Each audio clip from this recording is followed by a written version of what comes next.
Ja, jeg vil lige lave en kort introduktion til det næste stykke tids arbejde, især for jer, som ikke har været til stede til undervisning eller ved sidste seminar. Vi er jo startet op igen. Jeg har lagt en nyhed ind her den 27. august, hvor jeg beder jer om at huske sådan løbende at lægge billeder, skitser og jeres arbejdsprocesser ind på jeres wiki-side under de forskellige opgaver. Husk det her med, at billederne ikke må blive for store. Det tager alt for lang tid at få folk at åbne, og derfor så har jeg lagt en lille videosekvens ind på forsiden for jer, som mangler et let program til at arbejde med billeder. Men ellers så er det, vi arbejder med lige nu her, er jo den her opgave omkring sten. Hvad er en sten? Og jeg har egentlig, den første del af opgaven handler om, at I første omgang ser det her lille videosekvens, som er noget fra BBC af. Og de spørgsmål, der så kommer undervejs, dem prøver I sådan at skrive ned undervejs. I må gerne se videoen flere gange. Når I har gjort det, så prøver jeg at kigge på jeres spørgsmål. Og så er det egentlig, at vi prøver at dele de her spørgsmål op i produktive og ikke-produktive spørgsmål.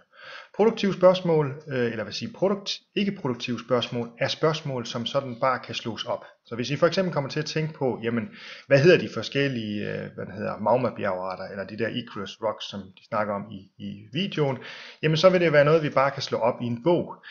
Til gengæld vil sådan et undersøgelsesspørgsmål som være, jamen, hvilke forskellige typer af vulkanske bjergarter vil vi kunne finde på en strand. Så vil det være noget, I kan gå ud og undersøge og prøve at samle sammen og finde ud af, hvor mange forskellige typer der er derude. Så I udvælger et af de her produktive spørgsmål, altså noget, I kan undersøge jer frem til. Og der prøver jeg at lave sådan en lille arbejdsspørgsmål, eller en lille hypotese om, hvordan det, altså, hvad I vil prøve at undersøge, eller hvad jeres hypotese er. Jeg tror, at der stort set kun findes sedimenter på stranden. Er det virkelig rigtigt? Derefter så skal I jo prøve at designe en eller anden form for eksperiment. Og det vil så sige, jamen jeg kunne måske sige, for hvis jeg tror, at der stort set, jeg tror, der er en hovedpart af sedimenter på sådan en dansk strand, fordi at vi er i et sedimentbassin, og på den måde, så tror jeg bestemt, at det der findes mest af, det må der være sedimenter, jamen så bliver jeg nødt til at lave en eller anden form for undersøgelse for at finde ud af det. Og det kunne være, at jeg indsamler 50 sten i en rundkreds og undersøger, om der er en overvægt af sedimenter derinde. Det her, jeres hypoteser og jeres arbejdsspørgsmål, det skal meget gerne fremlægges for resten af jeres gruppe, eller for, som jeg skriver, for jeres familie, eller for mig, eller for jeres medstuderende. I må også godt lave en lille videosekvens, hvor I prøver at forklare det inde på jeres opgave, så I meget gerne må få noget respons på. Derefter så laver I jeres eksperiment færdigt, og så går I i gang med at lave det. Og der samler I jo data ind og prøver at komme med en eller anden konklusion på det og finder ud af, hvad har vi egentlig lært, og så finder ud af, at der er måske nogle nye spørgsmål, der opstår ved det. Og hele den her proces vil jeg gerne have, at I fremlægger torsdag den 11. september. Og kan ikke være til stede den dag, så skal I altså lægge det som en lille videosekvens. Jeg vil meget gerne have, at den ligger der den 11. september, så vi kan tage fat i den den dag. Og som jeg skrev i starten, husk at fastholde de her forskellige ting og sager. En anden ting, som I skal have gjort, det er, at den anden del af opgaven handler om, at I skal sådan lidt systematisk også få overblik over de forskellige grupper. Og det vil sige, at I skal udvælge mindst 2 sedimenter, 2 metamorfe, det skal jeg vist lige lave den mellemrum i her, og 2 magmabjergarter. Og det I skal undersøge dem for, det er, altså I skal prøve at hovedgruppeinddele dem, det har I jo allerede gjort heroppe. I skal prøve at finde ud af den mineralske sammensætning, hvis der er sådan en i stenen, det er jo ikke sikkert, der er det. I skal prøve at komme med et bud på, hvordan den her enkelte bjergart er blevet dannet, og så skal I også komme med en idé på, hvordan den kan blive klassificeret.